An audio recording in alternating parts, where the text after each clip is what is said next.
Falar agora sobre posição escalar. Então, é o seguinte, quando a gente conhece a forma da trajetória de um corpo, né, que a gente falou anteriormente sobre trajetória, a gente pode determinar a posição no decorrer do tempo por meio de um único número, que a gente chama esse número de abscissa do corpo.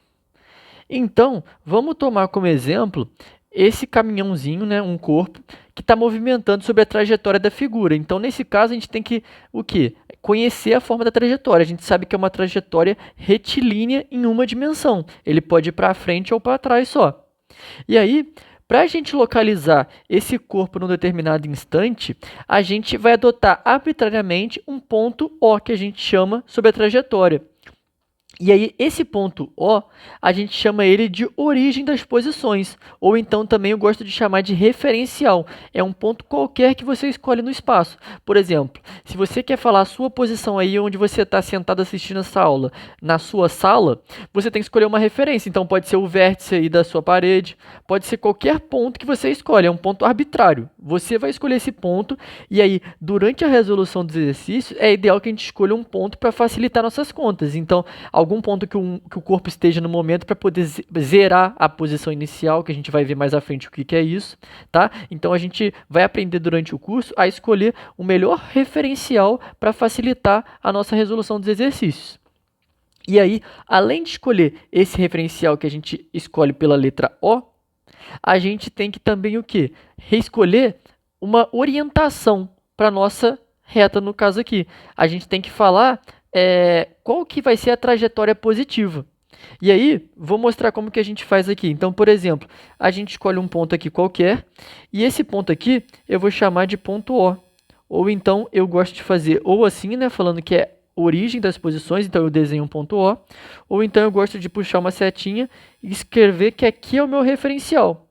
Ou seja, aqui é onde é o meu marco zero, onde a minha posição é 0 metros.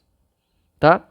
E aí, vamos supor que aqui o meu caminhãozinho, né, o meu corpo, ele está numa posição aqui qualquer que eu vou chamar de posição P.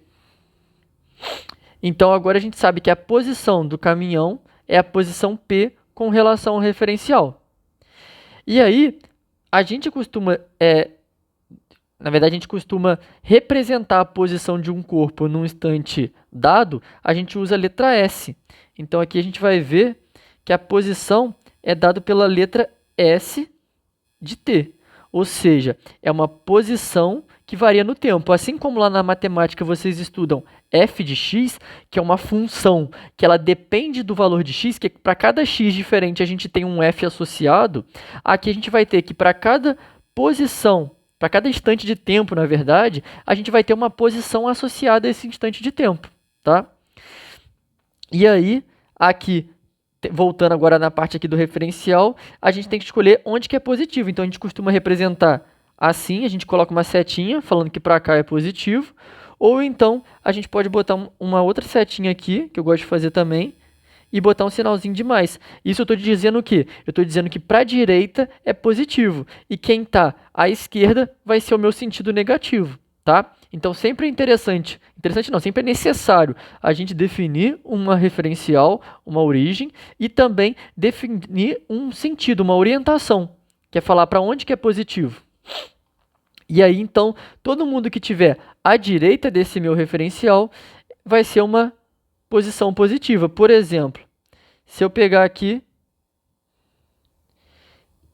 e eu tiver um caminhãozinho aqui, num outro instante de tempo t, ele está numa posição aqui, o meu referencial aqui eu vou usar o mesmo, 0 metros.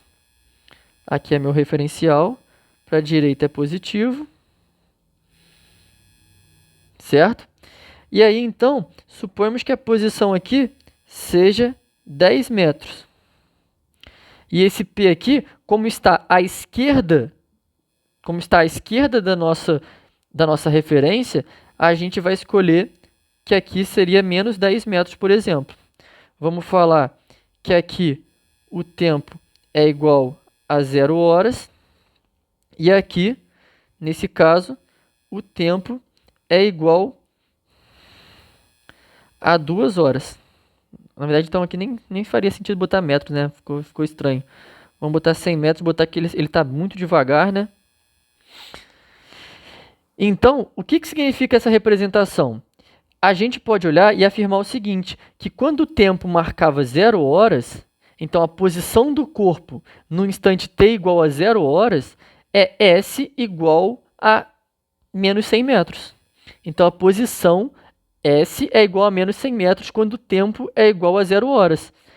Outra forma de reescrever isso seria falar que o S de 0 é igual a menos 100. Ou seja, a posição no instante de tempo 0 é menos 100 metros. Já esse outro aqui seria o quê?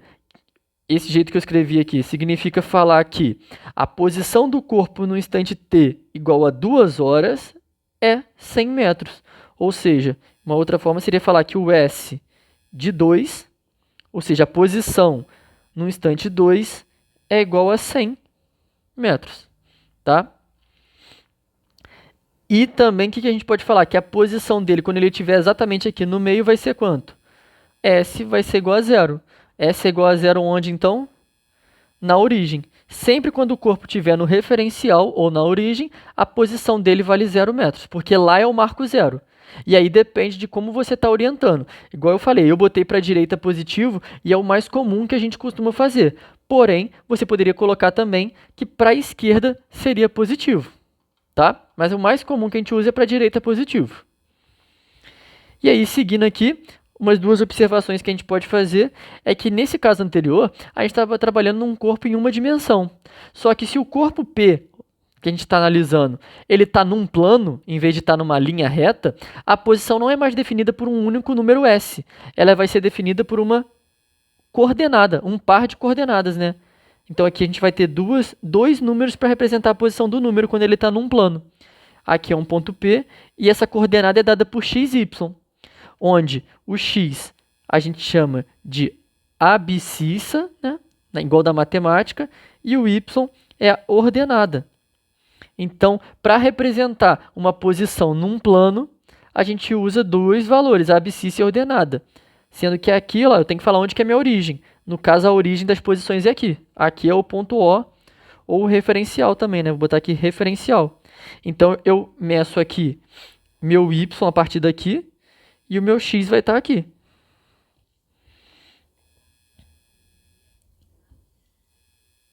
Aqui é o x, e aqui é o y.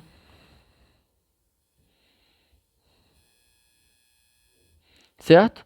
E a gente pode ter também uma segunda observação, que seria um caso que o corpo está no espaço. Ele não está mais em uma linha reta, nem num plano. Ele vai estar posicionado no espaço. Então, a gente tem aqui um eixo de 3 dimensões, né? 3 ângulos retos formados aqui. E aí, a posição dele vai ser dada por 3 dimensões agora. Que aqui a gente tem o eixo Z, o eixo X e o eixo Y. Aqui a mesma coisa, era o eixo X e o eixo Y que faltou escrever. Então, se a gente quiser localizar um ponto, a gente precisa ter uma ordenada, uma abscissa, e o Z agora a gente chama de altura ou cota. Então, agora eu consigo localizar um ponto em 3 dimensões, através de x, y e z. Sendo que o x e o y é abscissa e ordenada, o z agora a gente pode chamar de altura ou cota. Então, agora, dessa forma, a gente consegue lá representar a posição de um ponto em 3 dimensões.